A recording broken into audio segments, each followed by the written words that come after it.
یہ کو نہیں ہو سکتا تھا۔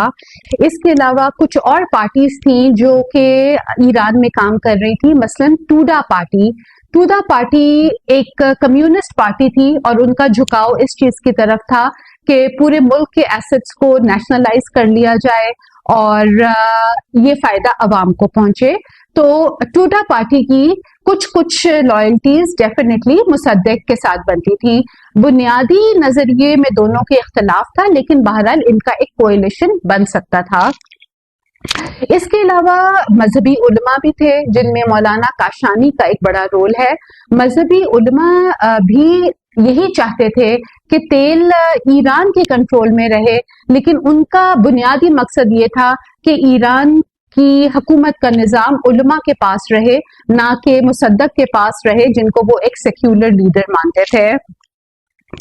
اس کے علاوہ بہت سارے مقامی لوگ بھی تھے جن کو CIA نے اور MI6 نے ہائر کیا ہوا تھا، اور ان لوگوں کا یہ مقصد تھا کہ یہ ایران کی سوسائٹی کے اندر انفلٹریٹ کریں اور CIA کے اور MI6 کے کام کو آسان بنائیں۔ اور اس میں جن کی پلیئرز کا نام آتا ہے اس میں 3 بھائی ہیں جو کہ راشدین برادرز کے نام سے جانے جاتے ہیں، تو تھوڑا سا ان کے رول کو بھی ہم دیکھیں گے۔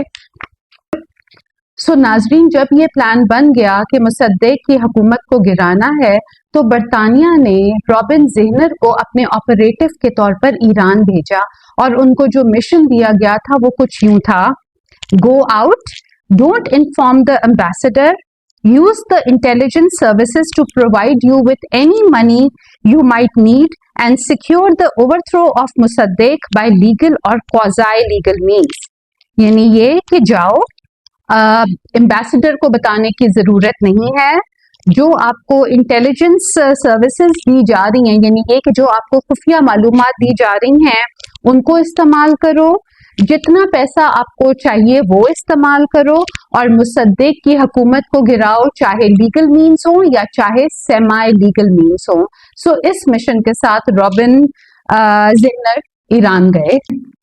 جب رابن زہنر ایران پہنچے، انہوں نے ایک نیٹ ورک بنایا ایران کے اندر، اور اس نیٹ ورک میں مذہبی علماء بھی تھے، تاجر بھی تھے، مختلف پارٹیز کے لوگ بھی تھے، شاہ کے اپنے لوگ بھی تھے۔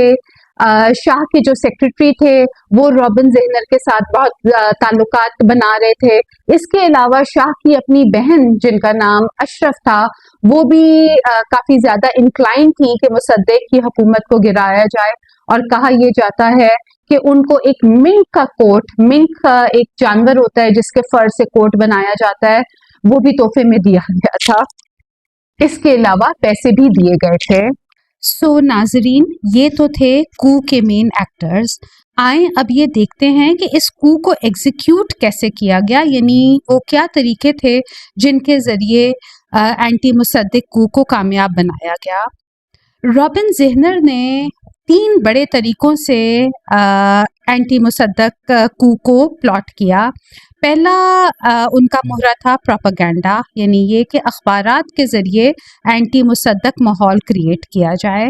دوسرا ان کا مہرہ تھا شاہ اور شاہ کی انر سرکل کے اوپر پریشر ڈلوانا کہ وہ مصدق کو نکال دیں۔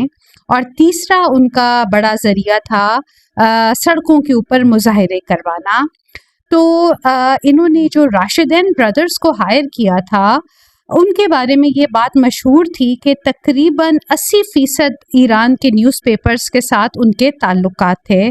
تو ان تینوں بھائیوں نے مینیپولیشن، برائبری اور انٹیمیڈیشن، یعنی مینیپولیشن کا مطلب یہ کہ حالات کو مولڈ کیا، برائبری کا مطلب یہ کہ رشوتیں دی، اور انٹیمیڈیشن کا یہ مطلب کہ ڈرا دھمکا کر اخباروں میں ایسی میڈیا سٹوریز چھپوائیں جن کا موقف یہ تھا کہ مصدق بیسیکلی اینٹی مونارکی ہیں، اور وہ یہ چاہتے ہیں کہ بادشاہت کو ختم کر کے خود حکومت کے اوپر قبضہ کر لیں۔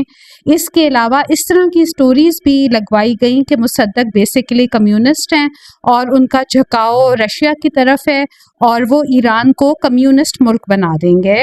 اس کے علاوہ راشدین بھائیوں نے کرائے کے بدماش ہائر کیے۔ ان بدماشوں کو ہائر کرنے کا یہ مقصد تھا کہ یہ سڑکوں کے اوپر مظاہرے کریں اور ان مظاہروں میں شاہ کے حق میں اور مصدق کے خلاف نعرے لگائیں اور وائلنس بھی کریں۔ بظاہر ایسا ہی لگ رہا تھا کہ یہ عام ایرانی لوگ ہیں، لیکن در حقیقت یہ کرائے کے ہونڈے تھے جن کو راشدین برادرز نے ہائر کیا ہوا تھا، اور کہا یہ جاتا ہے کہ راشدین برادرز کو اس کام کے لیے 1.5 ملین پاؤنڈ دیا گیا تھا کہ وہ یہ مظاہروں کو کامیاب کروائیں۔ تیسرا طریقہ یہ تھا کہ شاہ کا جو انر سرکل تھا ان کے ذریعے شاہ کے اوپر دباؤ ڈلوایا گیا کہ مصدق کو فارغ کر دیں اور ان کو ریزائن کرنے پر مجبور کر دیں۔ اس کوششوں میں نہ صرف اشرافیہ بلکہ شاہ کی اپنی بہن اشرف بھی شامل تھیں۔ تو یہ وہ 3 مین طریقے تھے جس کے ذریعے رابن زہنر نے 1952 میں ایسے حالات کریٹ کر دیے کہ مصدق کے لیے بہت مشکل ہو گیا کہ وہ اپنی حکومت کو قائم رکھ سکیں۔ سو ناظرین، یہاں پر یہ سوال ہوتا ہے کہ جب یہ سارا کچھ ہو رہا تھا تو کیا مصدق کو خبر نہیں تھی اور وہ اپنی حکومت کو بچانے کے لیے اور ان کو پلاٹرز سے نمٹنے کے لیے کوئی اقدام نہیں کر رہے تھے؟ تو اس بات کا یہ جواب ہے کہ بالکل مصدق کو خبر تھی ان ساری باتوں کی، اور وہ ایسی تدابیر بھی اختیار کر رہے تھے کہ کو بھی فیل ہو جائے اور ان کی طاقت کے اوپر گرپ بھی برقرار رہے۔ وہ کیا کوششیں تھیں اس کے بارے میں ہم انشاءاللہ اگلی دفعہ بات کریں گے۔ سو یہ تھا آج کا ویلاگ۔ اگر آپ کو پسند آیا ہو تو اس کو لائک، شیئر اور سبسکرائب کریں، اور جہاں بھی رہیں اپنا بھی خیال رکھیں اور دوسروں کا بھی خیال رکھیں۔